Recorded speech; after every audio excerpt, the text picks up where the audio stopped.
What's going on, ladies and gentlemen and ladies? So I'm out here in the backyard smoking a little cigar on a Sunday, just relaxing.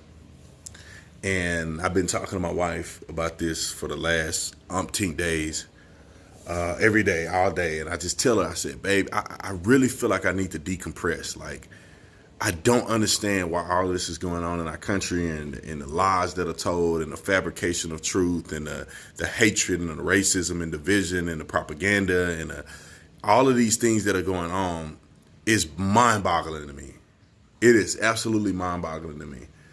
And unfortunately, humans are creating this because people don't know how to overcome emotion with facts. People don't understand that I may feel a certain way, but that may not be factually accurate. I may feel like that situation is messed up, but that may not be what the facts indicate. Let me just give you a few examples. With this Kyle Rittenhouse, I'm surprised people who claim to be men of God, the men of the cloth, are completely deceived.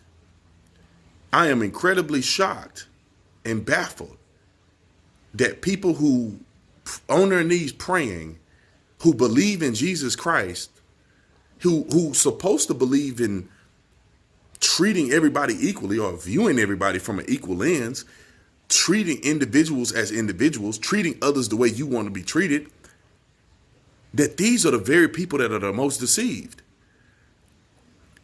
And then I tell you this, the people who claim to be oppressed are the biggest oppressors in our modern lifestyle, in our modern lifetime.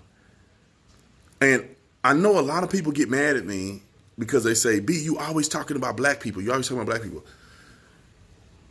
I'm just incredibly frustrated at the percentage of black people who appear to be lost.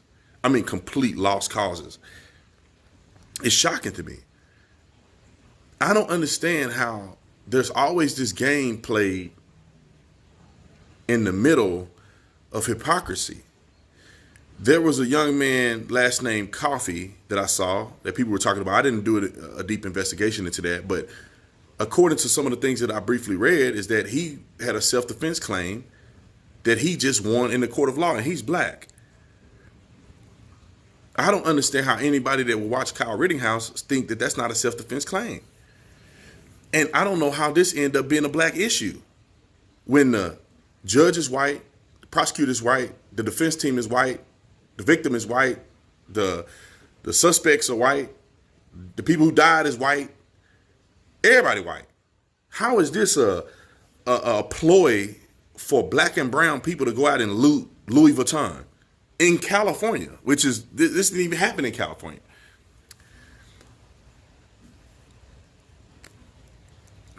It's crazy to me, man. It's crazy to me. I will never understand this. And another thing that I find very troubling, and I'm not criticizing the layman. I'm not criticizing the layman. I'm criticizing the leaders and people who are in influential power that deceive people on a day-to-day basis.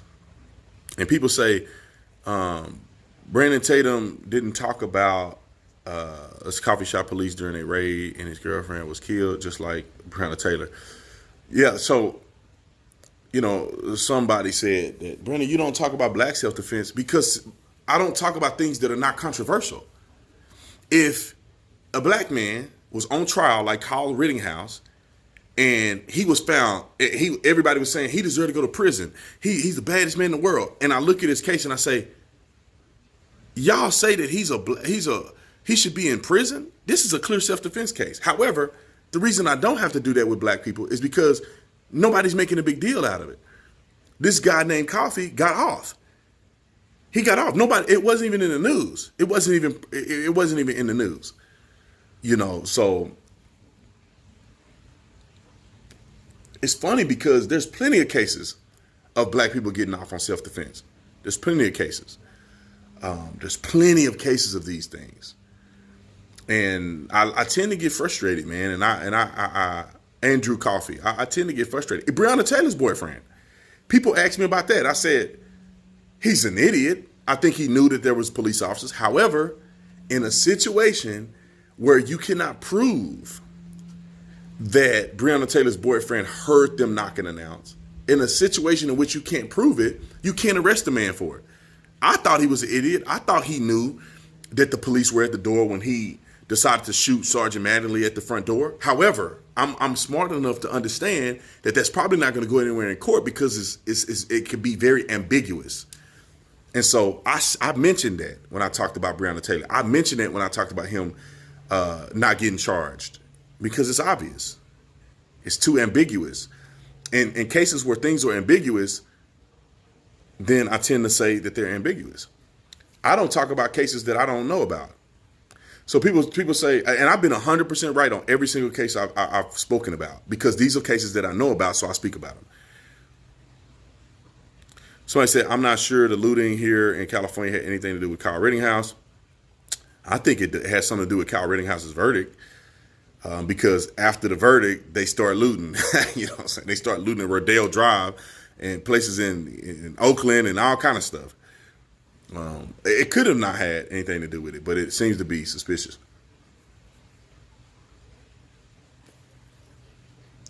Let's see. Somebody asked me about the Ahmaud Arbery trial. Somebody said what I'm smoking is PG Paul Grammarian 20th anniversary. My favorite is the 15th anniversary, but this is Paul Grammarian 20th. This is just one of my cigars that I have in a humidor, so I'm like, I might as well smoke it. My good ones is at the cigar lounge. I got a locker there where I keep all my good cigars at. Yeah, so people ask me, and shout out to everybody that's commenting. Thank you, Miss Barry to go.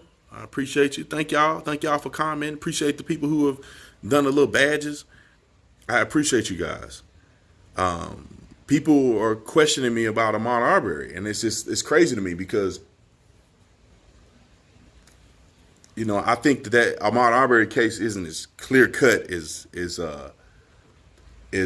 Kyle Rittenhouse. I mean, Kyle Rittenhouse is clearly self-defense. I mean, that Stevie Wonder conceded that self-defense. In the case of Ahmaud Arbery, perception can lead a person down a particular path in Ahmaud Arbery's case. However, I do think, based on my opinion, I think that the McMichaels wasn't intending to kill a guy. And I feel like they were trying to stop him until the police got there. And then he tried to fight Travis McMichael for the gun, and Travis McMichael had to defend himself. That's the gist of it. It's the gist of it all. Who else? Somebody else said that I disparaged Breonna Taylor.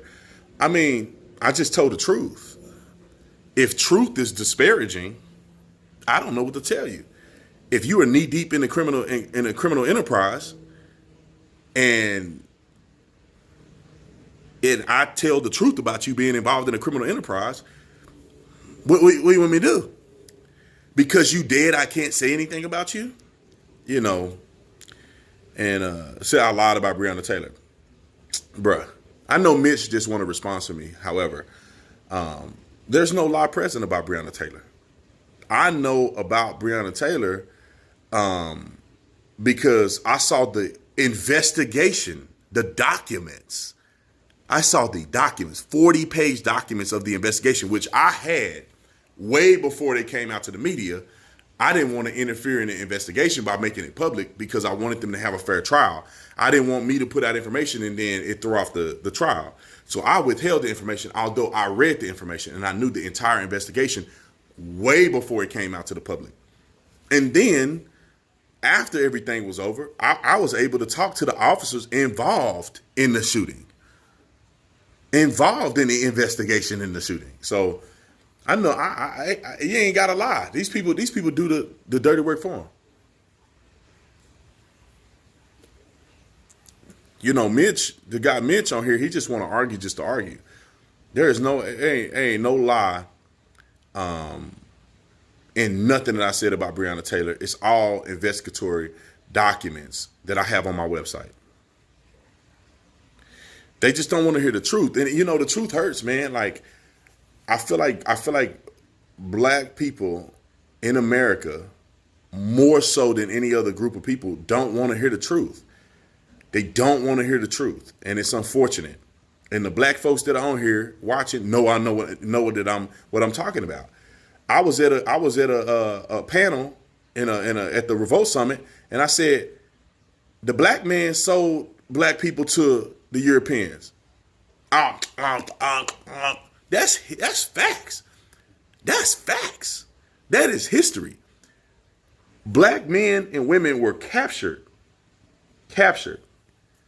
in Africa and sold into slavery all over the world. That's facts. You may not want to hear it, but it's true. You know, when I talk about criminal violence, there was a statistic that just came up that Alan West spoke about that I forget the guy's name. He's one of my good friends, and I can't think of his name. Jackson. I can't think of his first name. God dang it. That he came up with in his writings about how more black men have been murdered by black men in 6 months than the total number of black men lynched in 86 years of lynching. 86-year history of lynching. More black men die in a 6-month period at the hands of other black men than the entire history of deaths recorded of lynchings in the 86-year history of lynching. Now, that is proven facts. You can look that up online. You can look up how many black people have died through lynching. I think it was like 3,400 black people that died in the history of 86-year history of lynching. And then you look at, just pick a year of black on black violence in this country, and you will just do the math, divide the annual number in half, and then you will see that in 6 months, in some years, in 6 months, more black people have died at the hands of black people than the history of lynching. And a person could say, every lynching wasn't recorded. Well, how many more lynchings that were done that wasn't recorded? Would you be willing to argue that the majority of lynchings that occurred wasn't recorded? I doubt it. You can look at any historian. They can't tell you how many people the Ku Klux Klan killed, but they can tell you how many people were lynched, a rough estimate. The fact that it's even close, the fact that we even have a comparison should be troubling to 99.9% of people that are living on this earth. The fact that even Alan West mentioned in 6 months, you can say 1 year is definitely more than the recorded lynchings. You can say in 10 years is definitely more than recorded lynchings in 86 years. And here's the thing too. When you look at the recorded lynchings, they say about 3,400 black people were lynched in the 86 years of lynching, and there was 1,000 white people, roughly 1,000 white people. I think it's a little over 1,000 white people that were lynched. Are you willing to argue that there were a lot more white people that were lynched than recorded? How many? Was there 50,000 white people that were lynched and not recorded? Was there 100,000 black people that were lynched, not recorded? I mean, you can say what you want to say. It's all speculation. I'm telling you what the books say, what the numbers on the book say. Are there more black people that are killed that are not recorded? You can go down the list. But some people got to argue with me just to argue with me. And your boy, Mitch, I think he changed his profile. I've been sending him to his other profile. Being a Mitch politics is that we just did outreach in Blexit in 2 major cities, and you got a full archive of feeding people in the community, dialoguing with people in the inner city community. So I tagged you in them. So no more excuses. And people like to say, I want to debunk a couple things while I'm sitting here talking. People like to say, well, white on white violence, black on black violence. Black on black violence. First of all, black people shouldn't be wasting their time comparing themselves to white people anyway, because what's the point? If white people killed each other more than black people do, what is the point? The point is, do black people kill each other at a rate that's alarming? However, when you look at the numbers, white people kill each other in like 86% white on white violence. Black people are upwards of 98%. 96%, 98% of black people are murdered by other black people. And then those murders represent 54% of all murders in the country. You know, I don't get it. I don't get it. But you can't say that because then people will be disingenuous. You know, that's the crazy thing to me. But Brandon Tatum is a Uncle Tom Coon sellout. I hate my people because I'm willing to tell the truth. I'm willing to tell the truth. And even if you, Mitch says it's 86, 89%. Okay, still 89%. Black people are 98%. It's like 96%, 98%. It's still a significant higher number than white people. And that's the percent of death. And you talk about the number of deaths, 54% of all murders are perpetuated by black men, essentially, which make up like 1% of the population in America when you talk about men who are committing crimes. I would argue it's probably less than 1%. Let's see. Intelligent people see through. Let's see. Shout out to my brother Bruce, man. We're going to try to get you to the event to play the violin. Very talented young man. Let's see. I'm trying to answer a couple of these questions. I'll do a little Q&A while I'm on here. But I honestly believe that in order for things to change in America, in order for things to change in the black community per se, people have to start out by being honest with factual information, and then we can make a change. If anyone is trying to argue that police brutality is an epidemic across any spectrum of America, it's emotions, it's not facts. There's a research that was done in the Washington Post where they did an entire research of police interaction and police interactions in particular communities and found that there is no correlation, no evidence that suggests that black people are targeted any more than white people when you look at the interactions of police officers.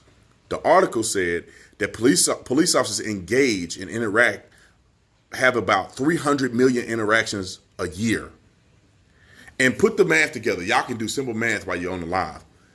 If 300 million interactions and police average about 1,000 people that die at the hands of police every year, about 1,000. And 99% of these people are armed and dangerous. But let's just say that they were all unreasonable. 1,000 people die every year with 300 million police interactions. Do the math. You're talking, it's probably the chance of you getting struck by lightning is higher than you getting killed by a police officer. So when you look at those numbers, you say, okay, let's put this in perspective. Let's even put this in perspective in the black community. There's 40 million black people that live in America. 40 million, roughly 40 million. Let's just argue unarmed shootings. And that's to say every unarmed shooting is an illegitimate shooting, which we all know that just because you're unarmed don't mean that you're unjustifiably shot. So let's just say that every unarmed shooting is bad. I think it's an average about 14 black people get shot unarmed every year by police, roughly. Some years it's lower, like this year is way lower. Last year I think it was a little lower. 14. So 14 black people have killed out of 40 million black people in the country. If you do the math that the percentage of black people shot unarmed by police in this country, it's like 0.000000 something. It's the percentage is like, I mean, I don't even know where to go with the percentage. It's like you can die from just about anything more than getting shot unarmed by the police. And then when you add the unarmed stuff, you add in resisting arrest, you add in fleeing from the police, you add in all these other elements that the average person would not participate in. I mean, you can go with whether or not police officers kill black people more than white people. When you look at the statistical data, and you can find this on the Washington Post, they keep an aggregate tally of how many black people get shot by the police. White people, by sheer number, twice as many white people, roughly, because sometimes it's a little less than twice, but roughly twice as many white people are shot by police than black people. Roughly twice as many white people are shot unarmed by police than black people. Although you will never see a single unarmed white person shot on television, you'll never hear about it, but it happens. Numerically twice as much.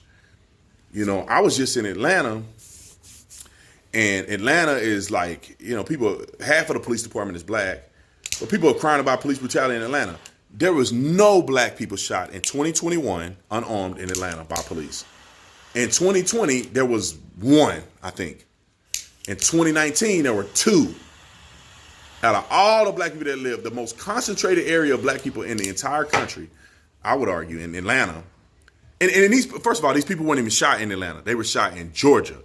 I don't think a person was shot in Atlanta unarmed. A black person was shot in the city of Atlanta in the last, 3 years. That was shot unarmed. All you can do is look it up. You can look it up on Washington Post aggregate shooting. They archive every shooting that has happened that has been reported. All right, most shootings are reported. You know, there's some agencies that used to not have to report, but those are more small cities. Large major metropolitan areas, they have to report shootings. Let me get to another thing here. It bothers me that we as a country, not y'all because y'all the smart ones, I'm talking about these other knuckleheads out here as a country, they bash the United States of America and act as if the United States of America is incredibly wicked and the white man has always had a system against the black man. I would argue that the system is not against the black man and it never has been against the black man. The system is against people who are not educated. The system is against people who don't have economic success. And I don't think it's intentionally against people like that. It's just the way the system works. Why? Because educated people came up with an educated system. If you are not educated within the system, you are going to be left out of the system. And that goes through every aspect of your life. If you do not understand laws, you are going to suffer in the court of law. If you do not understand tax code, you are not going to benefit from tax breaks. If you do not understand entrepreneurship, you are not going to succeed, or you're never going to own your own business. If you are not proficient or knowledgeable about how to leverage debt, all the rich people are taking advantage of this, and you are not doing anything. If you are not informed about your credit score and how to build credit and how not to have bad credit, you are going to have poor credit, or you're not going to have excellent credit. Therefore, you're not going to be able to do things that people do with credit. And people don't understand this too, is that black people used to have the right to vote. They lost the right to vote, and then they got the right back. Because in our country's history, if you own property, you were able to vote. And black people were able to vote, and white people weren't able to vote. So the black people who owned property back in the day, when this was applicable, could vote, and white people that didn't own property couldn't vote. And so you had black people voting in our history, and white people couldn't. And then they fixed it to where white black people couldn't vote, and they made all these other rules where you had to have a cognitive test or whatever that was discriminatory. And it wasn't just discriminatory against blacks, it was discriminatory against people who were ignorant. And I don't understand why white people don't understand that white people were ignorant as well. That not only black people had a level of ignorance and poverty. So people don't understand the nuances of this world and how it applies to your life. And that's why some people succeed and some don't. Let me go down the history of our country and the dynamic of racism, and then I'm going to be done, right? I don't understand how people are still falling for this perpetuation of racism in our country. If you know your history, you will know that racism is, in some cases, or if you think that it's a pandemic or epidemic of racism, it's not true. This country was founded by people who were discovering lands, right? They came to this land that we now know as America. They settled here, and in a quest to populate and to create what we know now as America, they needed labor, right? They enslaved white people, poor white people, or immigrant white people. They enslaved them. They enslaved Native Americans first. And once that wasn't successful, they needed to find an avenue of cheap labor. So black people in Africa kidnapped, conquered, enslaved, and sold them around the entire world.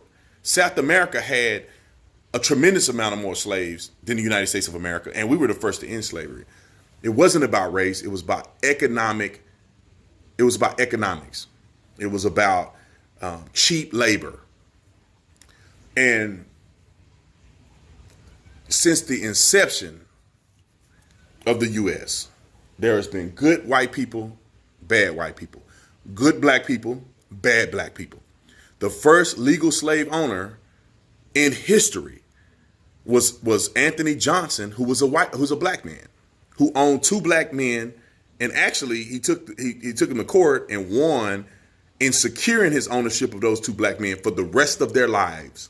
First legal slave owner in the United States of America was a black man. Hundreds of black men owned slaves. Clearly more white people owned slaves than black people did, but there were hundreds of black men who owned hundreds of black slaves. You look at the history of the South and look at the history of the North. The South and the North, blacks were free in the North. They were enslaved in the South. And here's a thing that most people have no idea about when it comes to a person like Harriet Tubman. Maybe I'm going to the mall. You gonna go to the mall? Yeah, I'm going to pick up some Nespressos. You gonna take him with you? Yeah, of course. I ain't leaving him here with you. Why? Me and him gonna smoke cigars together. Yeah, put him in the crib and let him cry. I won't let him cry that long. Let him cry it out. I won't let him cry that long. But anyway, back to the subject at hand.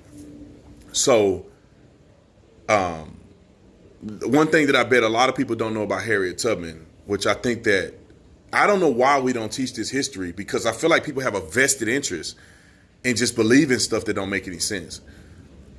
Harriet Tubman, at the time in which she started the Underground Railroad, she was married. Did you know that? Did you know that Harriet Tubman was married? And did you know that Harriet Tubman was married to a black man who was free? She was married to a free black man. Did you know that Harriet Tubman was living with this black man who she was married to, who was a free black man, when she started the Underground Railroad? Did you know that her husband told her not to start the Underground Railroad to free black slaves? Did you know? It's true. Look it up. Do your history research. Harriet Tubman was married. Harriet Tubman was working at the time. And I think her parents were free. They were free. They weren't enslaved. Her parents were free. For whatever it means, I forget how they end up being free. I think they purchased themselves out of slavery, or their slave owner granted them freedom, but they were free.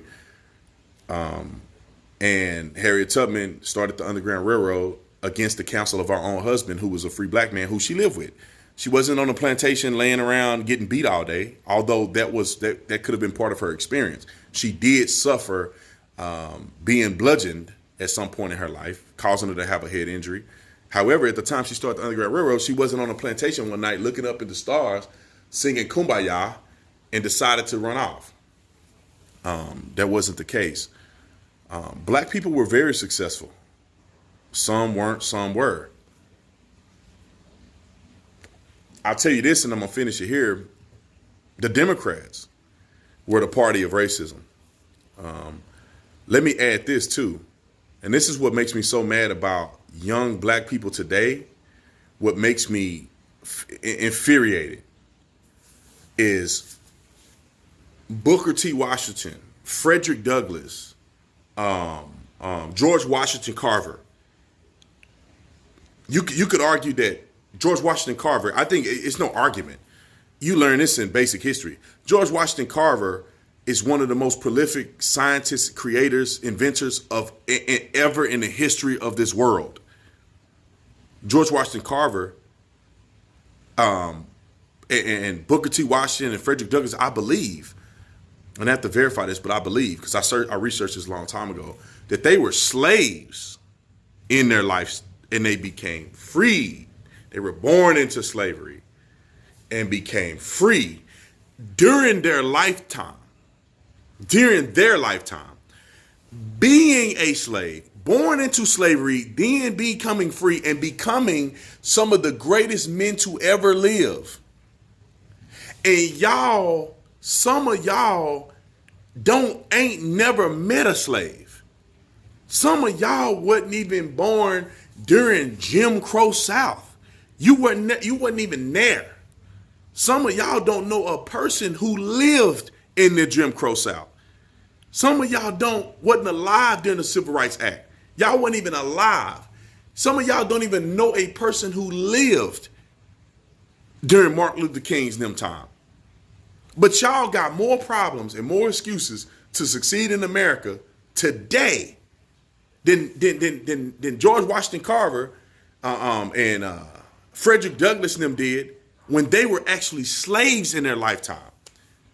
Y'all got more excuses than people who were slaves.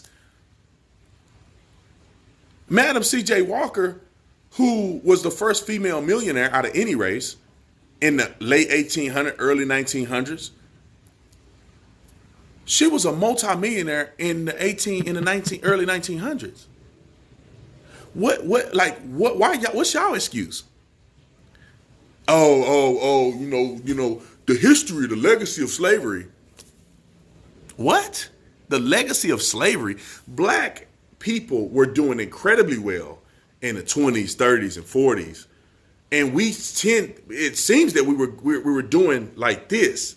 And now it's almost like we're going on a decline. And now the mind is declined.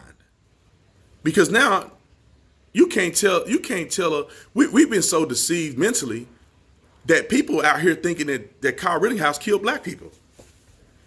Black Lives Matter won't step foot in a hood when a young girl boy has been murdered in gang violence. I've never seen a protest. I've never seen them outside the courthouse of Latrell after he didn't murder 2 or 3 people in the hood on some drive-by stuff. I ain't never seen him outside the courthouse marching and acting a fool and burning and looting when somebody in the neighborhood gets killed by another black man. Senseless murder. It's not even controversial. It's not even, oh, did he pull a gun on him? It's senseless murder. But they show up at a hearing of a white judge presiding over a court case with white jurors, not all of them, I don't think they're all white, but essentially there were white jurors, a white defendant, white defense attorneys, white prosecutors, white victims, if you want to call them victims. And y'all up here, y'all can't use no energy to go to the hood and do nothing, but y'all over here, all white, ain't got nothing to do with black people. This is a white man's scenario. And y'all all at the front, got these white people name up on you. This is what made me mad, man. This is what really made me mad. T.D. Jakes. T.D. Jakes, I like want to scream. This ain't my favorite. T.D. Jakes had a picture of the people that Kyle Rittenhouse defended himself against, whom we all know now, we all knew then, that they had a criminal record. The guy who put a gun on Kyle Rittenhouse was a convicted felon. No way he should have had a gun. But they don't care about his ownership of a gun illegally. Kyle Rittenhouse was legally in possession. First guy, Rosenbaum, was a pedophile, molested young children. But T.D. Jakes put their faces on there and say, let's pray for their family. I haven't seen T.D. Jakes put a list or a collage of young black kids who have been murdered in the city. 268, I believe, children, minors, have been shot. More minors have been shot in America, not dead, not killed, but shot or killed, than have died from COVID since the inception of COVID-19. And TD Jakes and these black pastors won't even put up a memo, won't put out a press release. They won't get a T-shirt. They won't get a back to school drive. But they put in these white felons who a young 17-year-old boy defended himself against. And that's all they talking about. They won't talk about nothing they got to do with black people. And let me add this. The kid in Dallas who shot up people in his school, he was 18 years old. I believe he was 18. He brought a handgun to school. First of all, you want to talk about Kyle Rittenhouse. This kid was illegally in possession of a handgun because there ain't no statute that allow an 18-year-old to have a handgun. You have to be 21 years old in the state of Texas. He not only possessed illegally a handgun, who knows how he got it. You could say he illegally purchased it, possessed it, and then brought an illegal gun onto school grounds, which is a felony crime. And after getting into a physical altercation, after being a drug dealer and ripping somebody off, he brings the gun to school and shoot innocent people that wasn't even involved in his fight. And he bailed out the next day. But black folks won't talk about the illegal possession of a gun from that kid, whom he was clearly in illegal possession of a gun, who shot other black people, and a white teacher. They won't even talk about him. Or you talk about a self-defense claim, the baby acting in self-defense, and I support his self-defense, acting in self-defense at a Walmart when he shot a guy and killed him, a black man, who ran up on him with a gun. Self-defense. The guy, Andrew Coffey, that they were talking about, I think he shot police officers.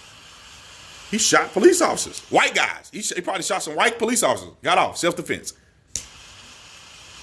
And based on what I heard in the story, that was a legitimate self-defense claim.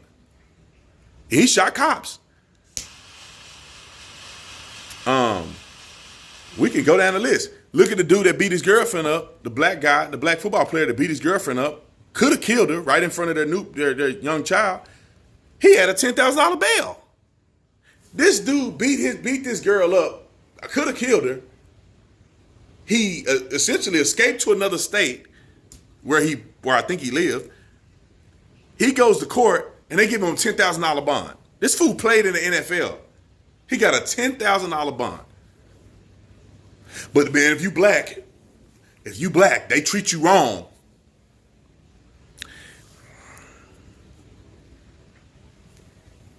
You talk about unarmed shootings. I think it was justified, but there was an unarmed shooting here in a Mesa hotel where a guy was drunk and they were giving him commands and he reached back for his waistband like he had a gun and they shot him. He was unarmed. It was a very controversial case because some people didn't really understand the case and know nothing about law enforcement. So they had an opinion. Most people believe that was unjustified. Did they hit the news? No, it didn't. Tony Temple was murdered in a very similar way as George Floyd. Do you even know who Tony Temple is? Y'all probably do. Do most people know who Tony Temple is? No. He was smothered and he didn't even commit a crime. He was calling the police because he was having a mental breakdown. They suffocated him, laughed at him, joked at him and everything while he was dying right there in front of him.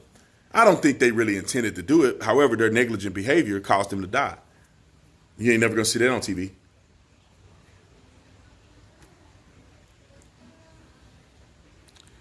I don't know what else to say. This country was founded by great men. This country, great men are the ones who freed black people from slavery. Great white men. You know, I just wish people would understand that. After the Civil War, which black people fought on both sides, after the Civil War, if white racism and white folks and the white man want to hold the black man down, then after the Civil War, slavery of black people would have continued in perpetuity. But it didn't. Great men saw that this is inconsistent with the Constitution. This is inconsistent with what our founding fathers believed. This is inconsistent with what the principles of God says. This is inconsistent with all of those things over time. And things in our country have changed. But, you know, I don't understand why we're still on this race stuff. You got black people complaining about race and they working with white people to make money. Colin Kaepernick claimed that white men, he working for Nike, owned by white men. The Revolt Summit that just came on, complaining about white people. Yet AT&T sponsored the Revolt Summit,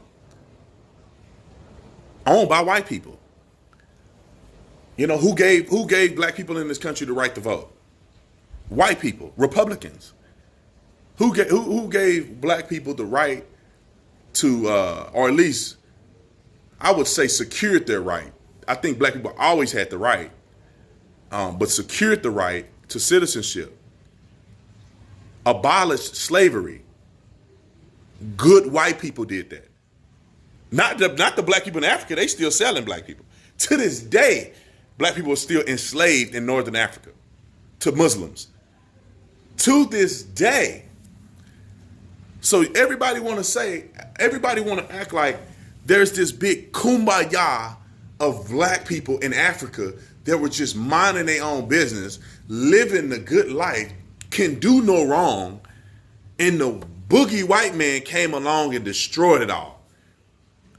Black people in Africa, even after the abolishment of slavery in the United States of America, slavery wasn't abolished in other places in the world. South America had way more slaves than we had here. These things were not abolished in other places in the world. America was the first.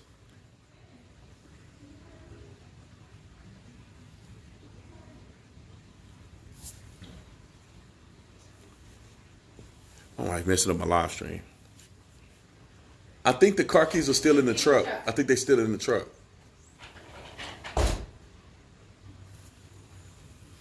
That's why I'm out here smoking. My wife is crazy. But like I said, black people didn't stop slavery. Black people did not end slavery. I don't understand how we even go down this path, because you don't have to pick a side, but just use factual context. Black people never stopped slavery. Even in Africa, they didn't stop. In America, we stopped. We ended it here. Why are black people coming to America? Because it's the best place for black people to live is in this country. There ain't no better place for black people to live, no matter where you come from in the world. Black and brown, white, Asian, whatever. The best place to live in the world is the United States of America. I would dare anybody who would argue that this country ain't made for black people. Show me one of them that moved. They got enough money to build a whole city. If 5 or 6 millionaire black people went to the continent of Africa, they could probably rebuild their own city right there in Africa, somewhere in Africa. They could go and rebuild. Why don't they move? Why don't Jay-Z, Oprah, all these people who talk about systemic racism, why don't they move to an all-black place?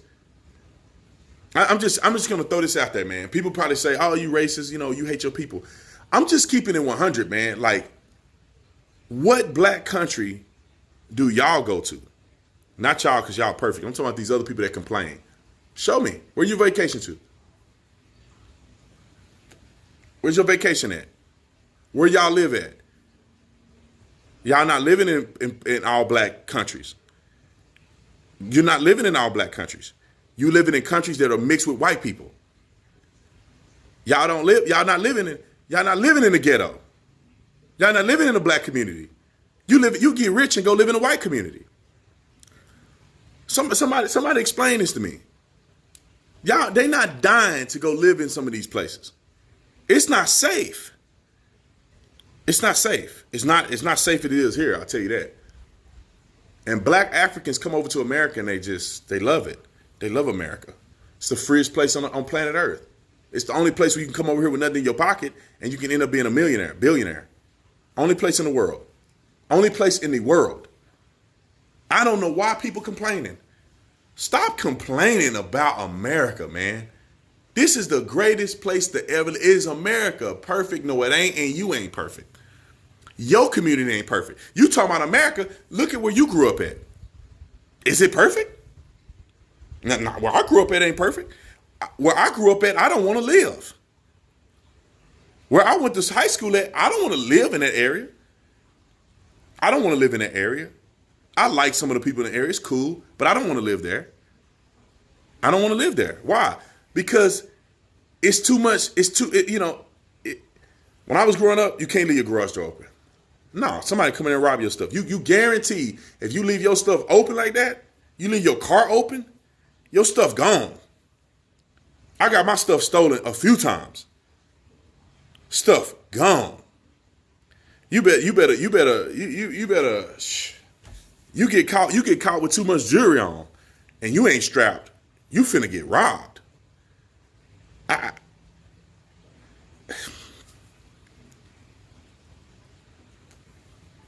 Go to some of these places looking like you don't belong. You gonna get robbed. Stop 6. That's what my school is. Stop 6. I don't live there now, so I don't know how bad it is. But man, when I was growing up, when I was living with my grandmother that little time, which I didn't have to, my dad was doing very well. My dad was middle class. My mom was doing well. We lived with my grandma so we can go to Dunbar High School so we can play football. That's pretty much what it was. But the little time I was living with my grandmother in Eastwood, right next to Stop 6, right in the corner of Mill and Berry, we hear gunshots. You couldn't just walk around at night like that. Where I live, I can walk around at night anywhere. I could walk around at night. It could be 3 o'clock in the morning. I could walk around anywhere where I live. People walk all times of the night. Walking their dogs and very safe. Walking their dogs. Hey, Mr. Tatum.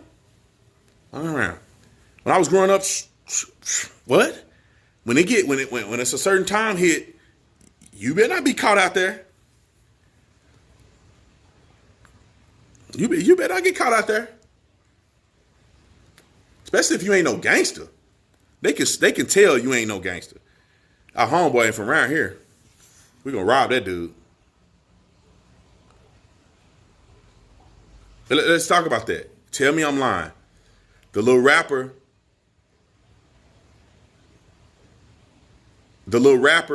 Young Dolph. This dude is a celebrity, y'all. He is a celebrity. He is well known. What's his name? Nipsey Hussle. Celebrity. He is well known. Extension, whatever his name is. He is a celebrity. And he got killed in broad day. All of these people got killed in broad daylight. Broad daylight. It wasn't at night. It wasn't on something. Little Young Dolph was at a cookie place. I don't know the full story, but I heard he was selling Pop Smoke, or whatever his name is. Got home invasion. I think it was a home invasion. King Von. Y'all at a cookout doing a turkey drive in broad daylight. Dudes ran up on him with the stick. Dead. In front of everybody. Nipsey Hussle out there in the hood. Dude just got out of prison. Nipsey trying to hook him up with some clothes and get him set up for his life now that he's out of prison. Murdered in front of his own store. Shot multiple times. Dude kicked him in the head. It was a dude that he knew. Extension, rolling through with a BMW with the doors up. Some dudes saw that he was showing up on social media, and they said, we're going to rob this dude. He a millionaire. Everybody in the world know who he is. He's a millionaire. He got robbed and killed in the hood. Brandon, why ain't you in the hood? Look, I ain't no hood dude. I ain't no hood dude. I ain't no hood dude. Now, I'll go and work with community activists who got clout in the hood. I'll help their hood. But bro, I'm not finna go somewhere where I ain't grow up at. I ain't finna go nowhere where I ain't growing up at, man. Like celebrities getting killed. What do you think they're gonna do with me? I might just get caught up. I might be at the gas station pumping gas. Somebody start shooting. I was in Chicago. I'm gonna get off here because I want to post this. Nobody treat black people worse than black people. 1,000%. I was in Chicago. I had a speaking engagement in Michigan. This is when the 737 or whatever, that plane crashed, and they pulled all the planes off the runway. And I was in Michigan. I was in Chicago waiting to fly to Michigan to speak at Central Michigan, Northern Michigan, Central Michigan, maybe it's Central Michigan. And so I said, I ain't gonna leave these kids hanging. I'm gonna rent a car and I'm gonna drive from Chicago Airport to Central Michigan. So I said, well, let me go through the hood and just see what it's like on my way out. I went down past MLK, and it was crazy. It was crazy out there. It was crazy. When I was leaving through the tollway, it was some black dudes in a car which blew through the tollway with the thing down. Knocked it off. Crashed through it and kept going.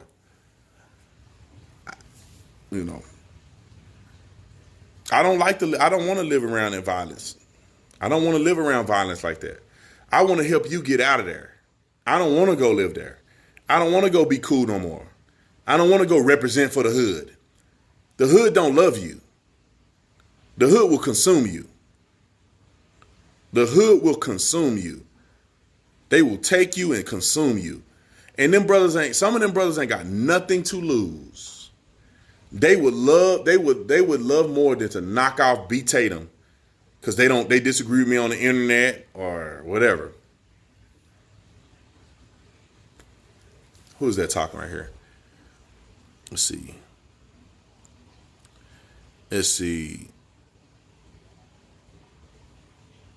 Yeah, you know what I'm talking about because we grew up seeing it, Tatum. I just don't like it, man. I don't like it, man. I grew up in the hood, man, and I didn't know no better. I grew up around my cousins. We going out smoking weed and buying weed, going to the park, smoking weed and trying to dodge the police, and got arrested when I was 8, smoking marijuana in a vacant house, family members going to prison, watching people fight all the time.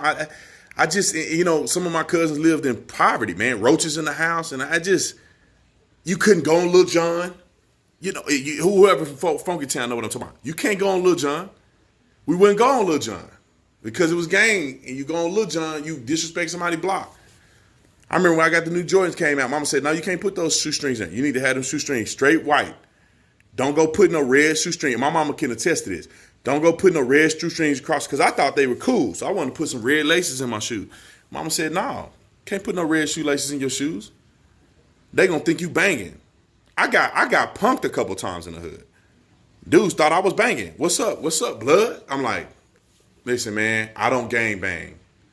I don't want no problems. I'm trying to go to college.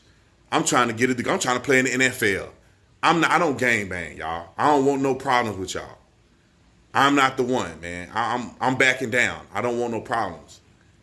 I ain't even have a gun. I'm 18 years old. I don't even have a gun. Dudes pull up on you at the light, like, what's up?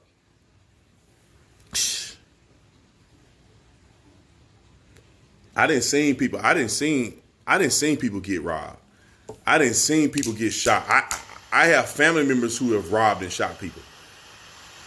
I seen blood on the side of the car after the aftermath of a drug deal gone bad. You know what I'm saying? I didn't seen it, man.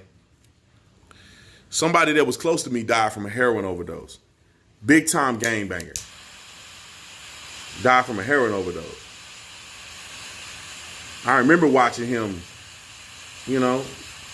OD and be on the nod with a gun. I don't want that. I don't want that life. I don't need to prove to nobody. I don't want to be hood. And I'm going to finish it with this. I don't want to be hood. Being really hood ain't cool. I want to enunciate my words. I want to pronounce my words properly. I want to speak proper English. I want to orate better. I want to be intelligent. I went to a banquet just the other night. It was the Sandra D. O'Connor banquet. I think Sandra was she was the first female Supreme Court justice. Everybody in there with suits on. All these white folks in there with suits on. Talking about Eisenhower, President Eisenhower. His grandson was there. And it's like, growing up with that hood mentality, you don't realize that we falling behind. Like, if you trying to be hood, you falling behind. Because, and I'm not going to say it's just white people. There was a few black people there. But I'm like, white people are doing X, Y, Z. We talking about hood stuff. And then we wonder why the wealth gap is different. Then I started, listening to President Eisenhower and his story from his grandson and D-Day. And like, I could go on forever about this, man. It's like, these dudes were heroes, man. Forget that they white. They were freaking heroes, man. President Eisenhower made decisions that changed the world. If President Eisenhower wouldn't have done the things that he did, and he wasn't militarily as effective as he was, we wouldn't even be talking right now. We wouldn't be talking. If it wasn't for these white people, if you want to make it about race, if it wasn't for white people who colonized the United States of America, we wouldn't even be here today. We'll be a part of communist China or something crazy. And I don't know why people get so in their feelings about white people. Show me black leaders, black. I'm talking about, don't talk about African American, because African Americans spun out of this European idea, spun out of the Constitution of the United States of America, spun out of colonial colonization of these lands over the Native American people. Don't give me that. Show me a black person who's as successful in democracy, successful in freedom as these white people are in the United States of America. Show me an African country that independently, through whatever philosophy that the black man was perpetuating, has created such a prosperous, free, fair country as the United States of America. Show me. I ain't got no problem with these white folks. I ain't got no problem with people. I feel like that they made mistakes. Back then, slavery wasn't nothing like we would consider today. I mean, it's barbaric to think that you own other people. Back then, it wasn't that way. And I feel like, I don't think that was right what they did, but you can't discount everything white people did in this country. You can't discount everything because some people own slaves. You can't discount everything because white Democrats in the South wanted separate but equal. You know what I mean? They wanted Jim Crow. You can't discount everything that has happened in our history because of a few. People don't want to talk about the abolitionists.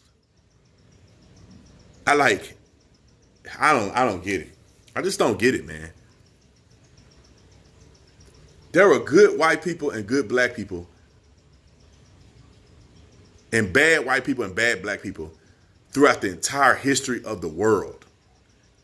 I don't understand why we still arguing about this today. I don't understand why there's a push to hate white people in this country, and to believe that every white man is a suspect of oppressing black people.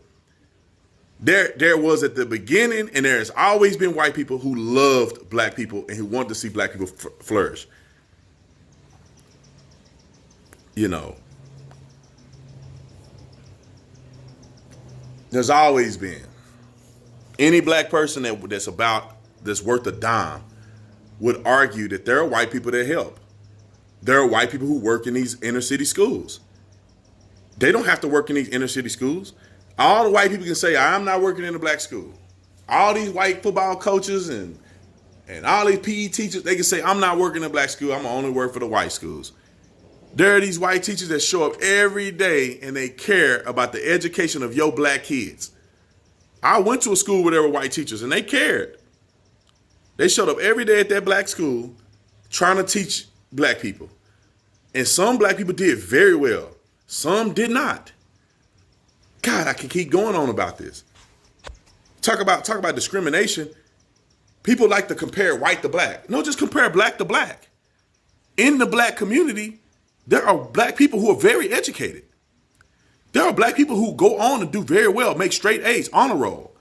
In the same school, the same community, there are black people who fail, who sell drugs, who trying to kill people and do all kind of other stuff. Stop trying to always make it about black and white as if every black person is poor and every white person is rich. No, within the white communities, there's levels. There's poor white people who are on drugs, domestic violence, criminal activity, stealing, robbing. And then there's white people that do very well. White people that go to school like they're supposed to, they have their parents, they get a great education. There's white people who came from the trailer park, now they rich. You know, there's black people who came from the hood and now they rich. Now they're mortgage owner. I mean, now they do mortgages. Now they own their own businesses. Now they multimillionaires, billionaires. Look at Jay-Z. Look at Beyonce. They all came from poor or middle class black America, and now they're billionaires. Kanye West. I mean, I could go on and on. Black people who started from nothing, who are now millionaires and billionaires. There are white people who started from nothing, and now millionaires and billionaires. Started from nothing. I don't understand why we sit here every day and argue white, black, white, black. I don't get it, man. People, wake up. Wake up, man. I've met poor white people. I see them out here begging. There are white people down the street begging. Begging. Dirty feet, begging. Same time, you go to black community, there are black people begging. On the corner begging.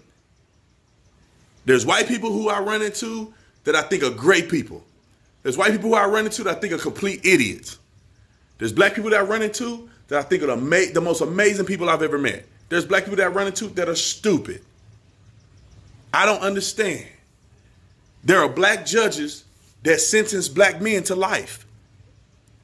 There are black police officers that arrest black men for heinous crimes against black people. I don't get it, man. You know, everybody want to say, oh, look at the white man, look at the white man. Look at white people and compare white people to white people. They got struggles too. Every white person ain't born with success and both of their parents and silver spoon in their mouth. There's white people who struggle in America. There's white people who struggle here, man. My friends, Dustin and Derek, I'll never forget Dustin and Derek. Mama used to let us play with them. They lived in the hood. Dustin and Derek, white, poor. Mama used to give them our hand-me-down clothes. Just because they white don't mean they were doing better than us. It's crazy. It's crazy. It's crazy that we live in a world where we even talking about this stuff at this point. Everybody struggle, man. Life ain't easy. Everybody struggle. Let me get off here. My phone getting ready to die. I appreciate y'all watching, man. I may save this video and try to post it. But anyway, I love you guys. Thank y'all for the badges. Next time I'm gonna give a shout out to y'all with the badges. I got to get out here. My phone getting ready to die. But I love y'all, man. I appreciate y'all. See y'all next one.